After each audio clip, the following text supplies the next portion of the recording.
గోదావరి నది ప్రత్యక్షంగా పలికి మాట్లాడింది. ఎవరైనా భద్రాచలం బయలుదేరితే పాపికొండలు అంటారు. పాపికొండలు కావు, మన దురదృష్టం అన్నీ అలా అయిపోయాయి. దాని పేరు పాపిడి కొండ. తల మధ్యలో ఇలా పాపట ఎలా తీస్తామో అలా గోదావరి ప్రవహించి వెళ్ళిపోతుంటే ఒడ్డున అమ్మవార్ల దేవాలయాలుంటాయి. మీరు చూసి తీరాలి. ఎప్పుడైనా ఓ పడవ అద్దెకి తీసుకుని గోదావరిలో మీరు ఈ చివరి నుంచి ఆ చివరికి భద్రాచలం వెళ్ళాలి. ఎన్ని సెలవులు కావాలి, ఎంత డబ్బు కూడా పెట్టాలి, సిద్ధం కండి. కాబట్టి ఆ వెడుతున్నప్పుడు ఒక చమత్కారం ఉంటుంది. ఆ కొండలు మధ్యలో వస్తాయి గోదావరి నదికి. వస్తే గోదావరి ఇలా విడుతుంది. దాన్ని పాపిడి కొండ అంటారు. ఒకప్పుడు నా చిన్నతనంలో చెప్పుకుంటుండగా కూడా నేను విన్నాను. మహాతల్లి చక్రవర్తుల రంగనాయకమ్మ గారని ఆవిడ ఒక గొప్ప పుస్తకాన్ని రాశారు. మీరు చదవాలి, చాలా గొప్ప పుస్తకం అది. అందులో కొన్ని విషయాలు ఉన్నాయి. గోదావరి లోపల పాపిడి కొండల దాకా పడవలో వెళ్లేవారు భద్రాచలం వెళ్ళడానికి. అక్కడ అందరూ భయపడేవారు, పడవలు ఆగిపోయేవి. లోపల నుంచి సింహగర్జన వినపడేది. సింహగర్జన వినపడితే ఎవ్వరూ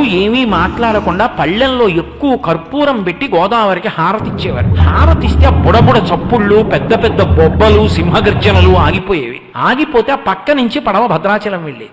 ఏంటి ఎందుకు వస్తుంది ఇలా?